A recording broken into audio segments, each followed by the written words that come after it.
Mbote mingi na balandi na biso banso ya tindika télévision et pas bolanda biso. Boza vraiment nombreux partout dans le monde entier.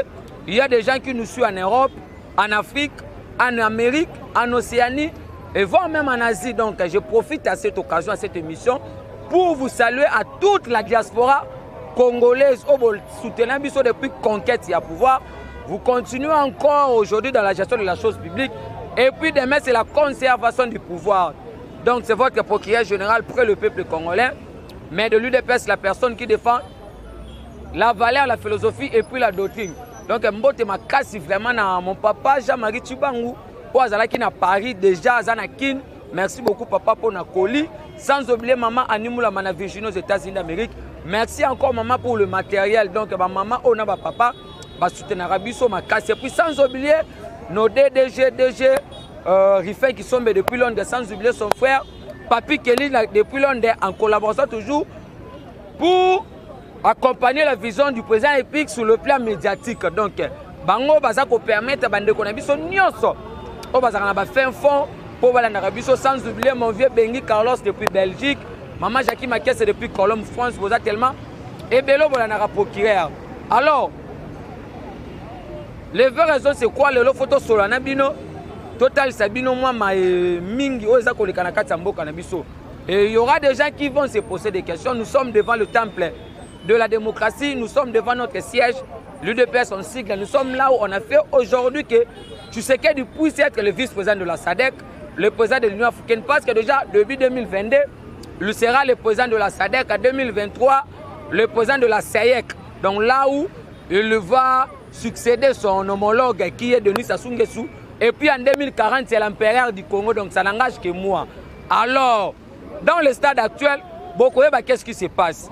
Vous avez vu récemment, parce que l'honnêteté intellectuelle nous oblige à vous le dire, récemment le 20 décembre 2020, si ma mémoire vraiment ne va pas me trahir dans cette émission, Bissonio Sotolanda Moïse Katumbi en train de dire qu'il était contre les propos du Tshisekedi aux États-Unis.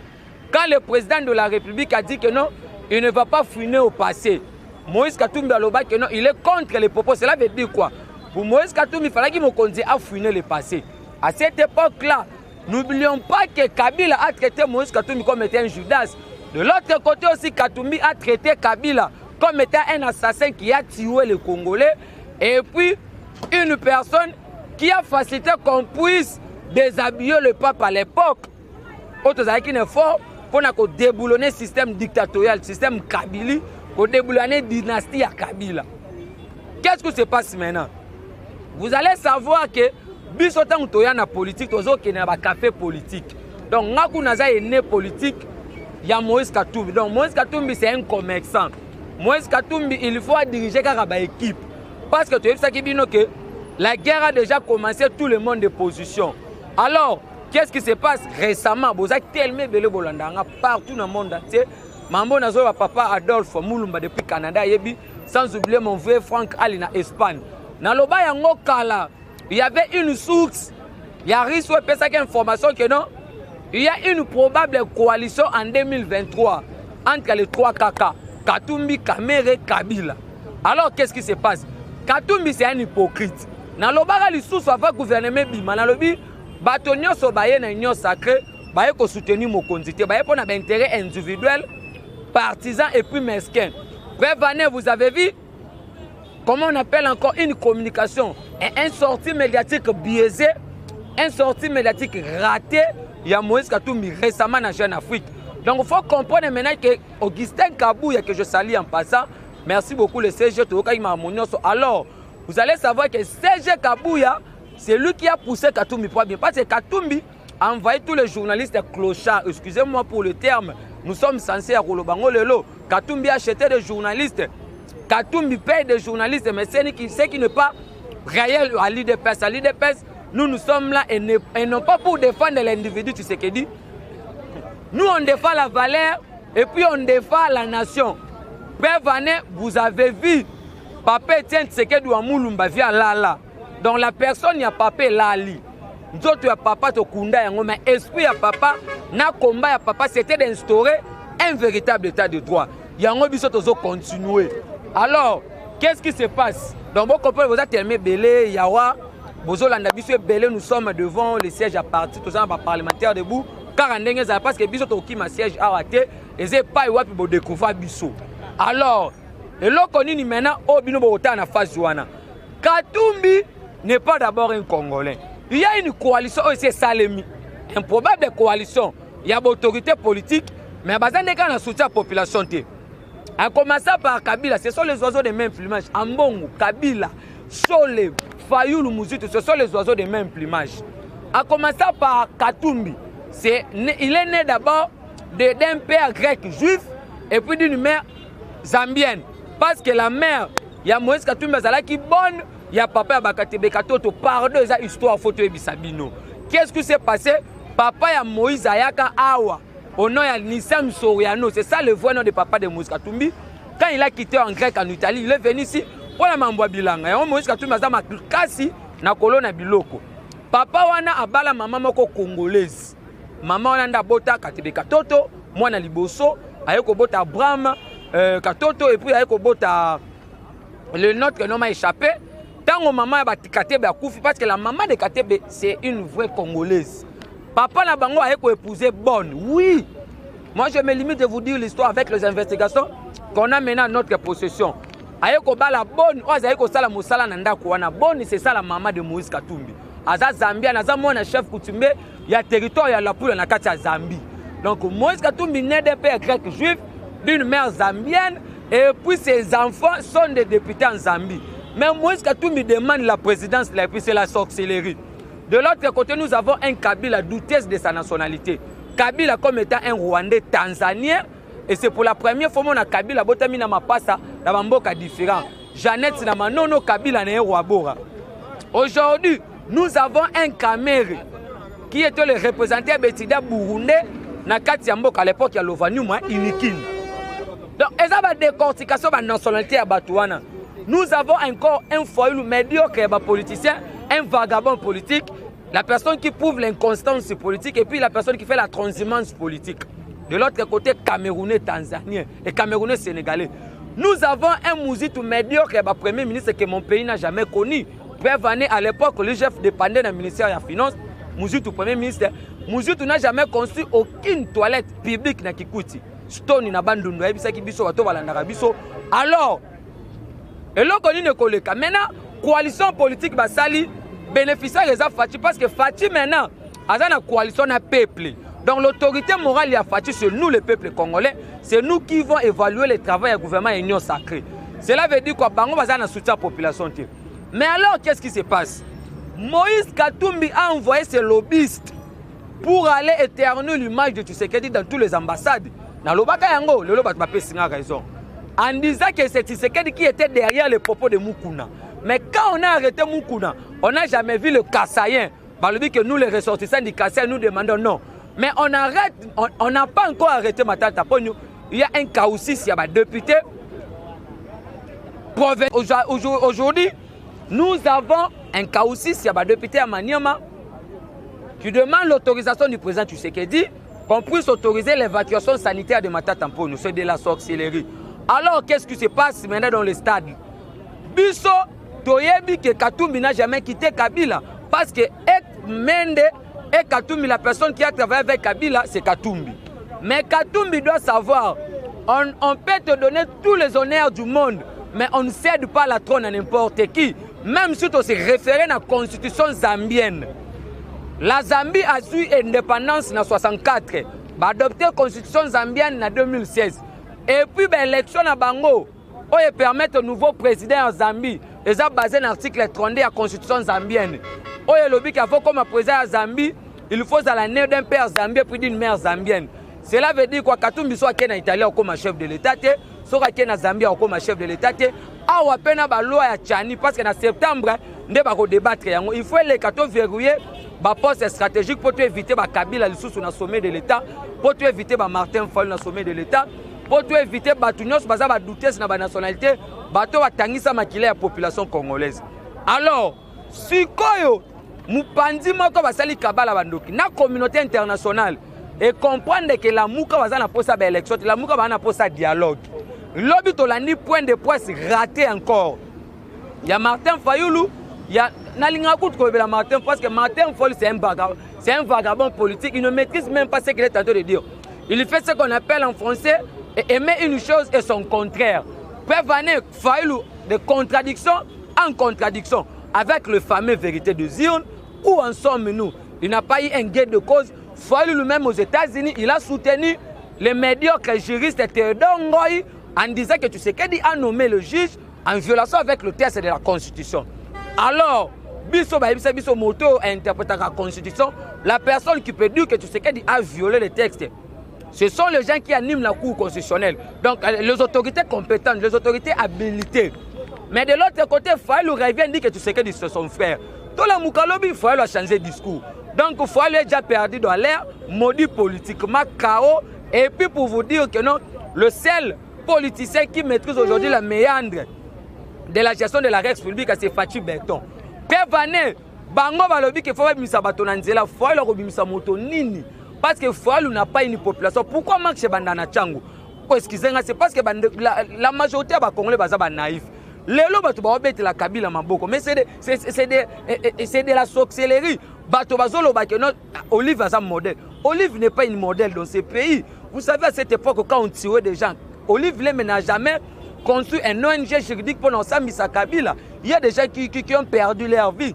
Il y a des gens qui ont resté des infirmes dans cette élite. Il y a des gens qu'on a brûlés vifs, qu'on a incarcérés, qu'on a jetés dans l'eau avec Caleb. Il y a des gens qu'on a arrêtés manu militaire. Il y a des gens aujourd'hui,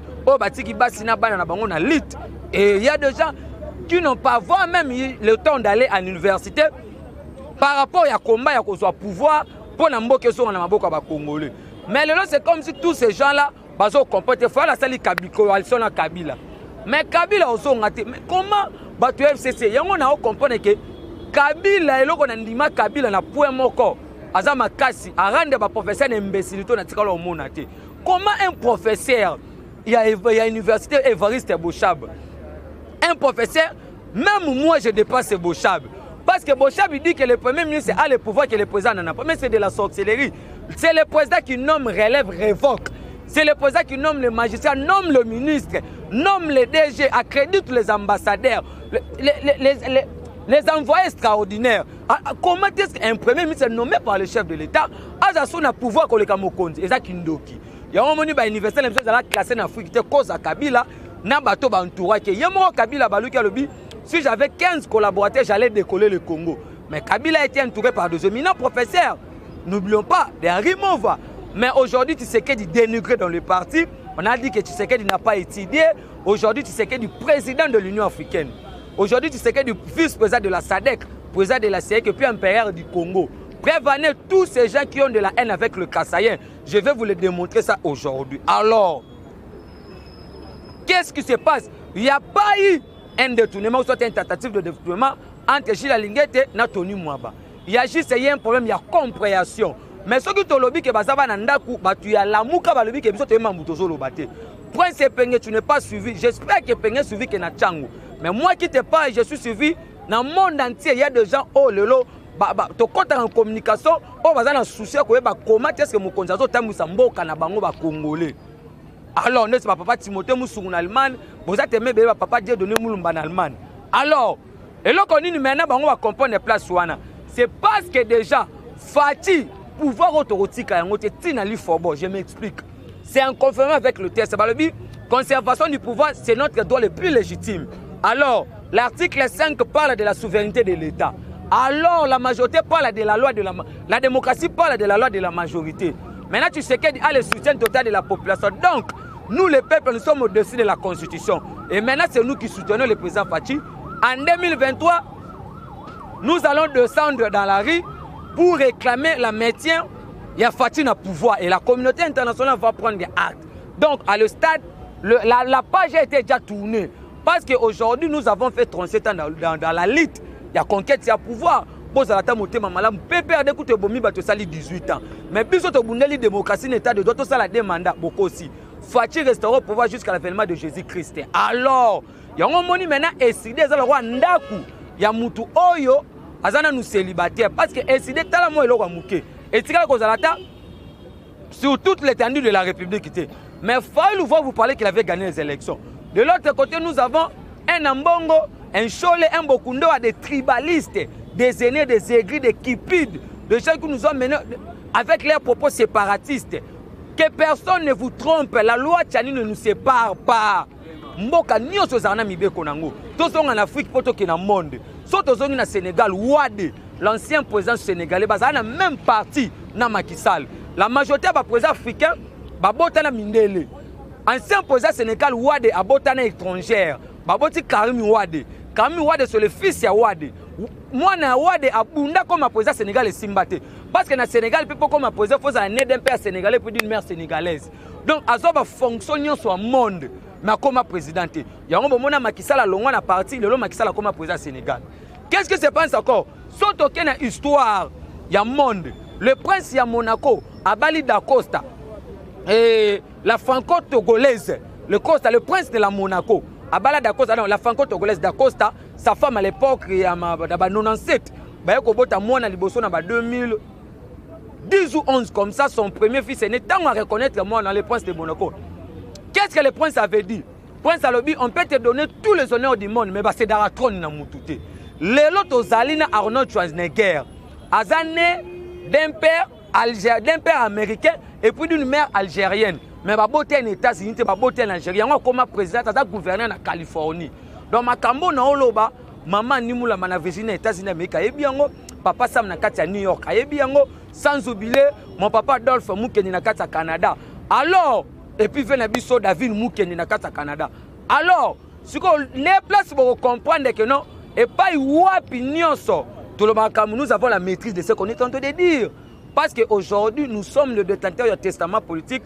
Le sait par les papas Etienne Tshisekedi Moulumba. Prévenez, Fatou ne peut jamais nous trahir. Parce que ceux qui Fatou a trahi, ils sont à cracher dans la mémoire, il y a un père fondateur, il y a parti. C'est pour cela vous avez vu, aujourd'hui, il y a des avancées. Prévenez, lobby.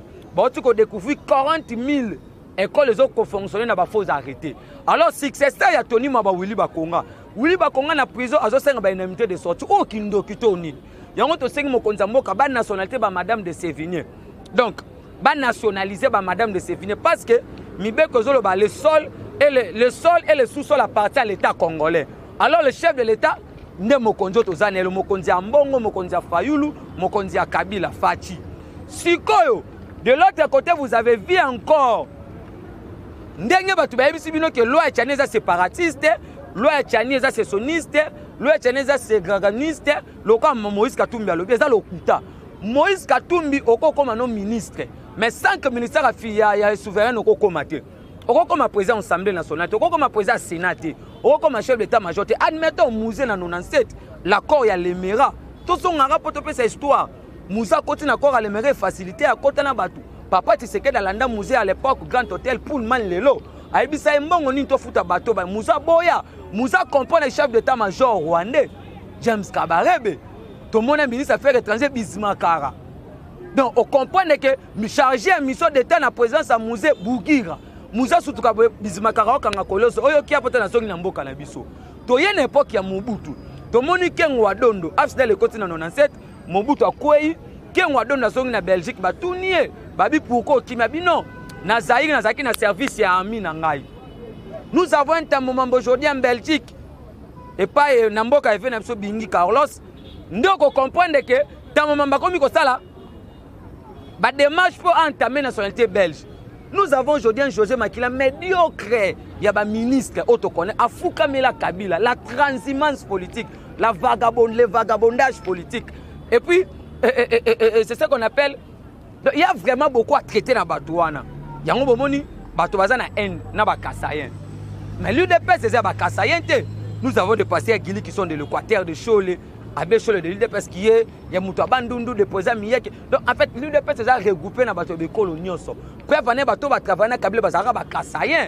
Pour comprendre, alors, le lot, c'est l'Empire Louba de combattre la colonie belge. Nde ba ibisaka bino ke na livre d'or akizenga muluba ko koma bokondite kindoki.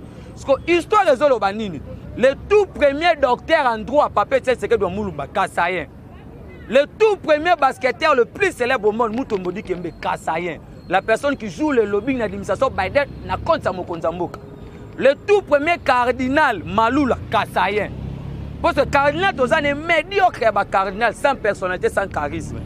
Le tout premier savant Malou, c'est un Kassayen. Donc, moment histoire de Token. Et puis le tout premier leader Yawenge, 4x4 l'époque, c'est Jibem Piona, il est un Kassayen. C'est pour vous dire que le tribu Kassai, le tribu Balouba, ils ont béni. Ça n'a rien à voir avec le tribalisme. Parce que Bato Baloba, nous avons un buteur de Cannes, Ndaye Mutombo, le tout premier buteur de Cannes, c'est un Kassayen. Pépé Kalé en Pan Afrique, c'est un Kassayen. Le tout premier guitariste. Voire même le tout premier pilote d'Amérique, c'est un Kassayen. Donc c'est pour vous dire qu'aujourd'hui, un Kassayen au sommet de l'Union africaine, au sommet de la SADC, tant qu'il lui plaît ou qu'il neige, Fachi restera au pouvoir jusqu'à l'avènement de Jésus-Christ. Donc il faut soutenir Fachi, c'est notre frère. C'était ça ce que j'avais vraiment voulu aujourd'hui de vous dire. Vous étiez vraiment nombreux partout dans le monde entier. Au Bolanarabiso, partout dans le monde entier. Donc mobilisons-nous comme un seul peuple, une seule armée, un seul commandant suprême qui s'appelle Félix Tshisekedi du Tshilombo. Donc on a fait symbole de la maman dans nyonso parce que biso l'autre ça on a fui à diaspora. Maman dans nyonso pas soutenir ngai, maman Angèle Makangu na Château Rouge, sans oublier maman Emengo Manakati à Paris et puis to bosanante maman Jackie Maké Semponi na kati ya Colombe, maman nyonso balingaka ngai et puis maman Clémence na kati ya Allemagne. Donc vous êtes belé bientôt vous en guili dans l'Allemagne, vous avez image et tout comme ça. Donc mon numéro est plus 243 84 101 32 09 plus 243 84 101 32 09. Je dis je vous remercie. Et ça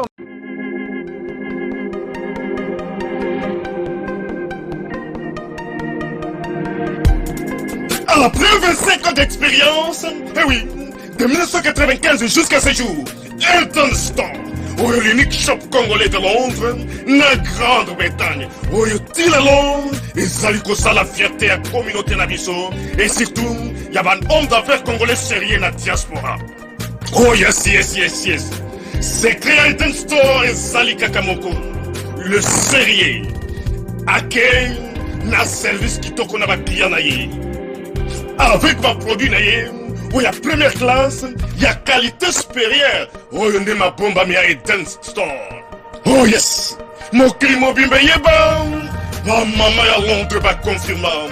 Elton Store, c'est le berceau des produits cosmétiques. Il y a solo, produits originaux. Et yes, les alipes berceau y a produits alimentaires, naturels et organiques. Au travers de nos produits cosmétiques, Elton Store détient le secret. Secret à solo.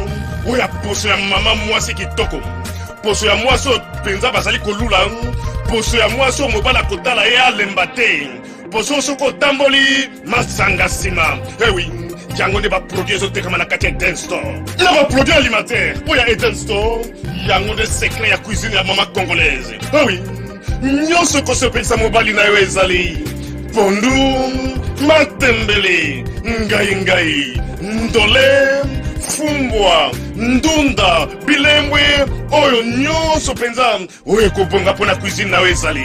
Oh yes. Olingi mobali na yo asepela na yo libela na libela. Olingi mobali na yo atala ka yo lokola mwasi azali kolula sika. Oh yes. Olingi mobali na sisa biloko nyonso tiela ka ye na mesa. Secret zali kaka moko. Elton Store.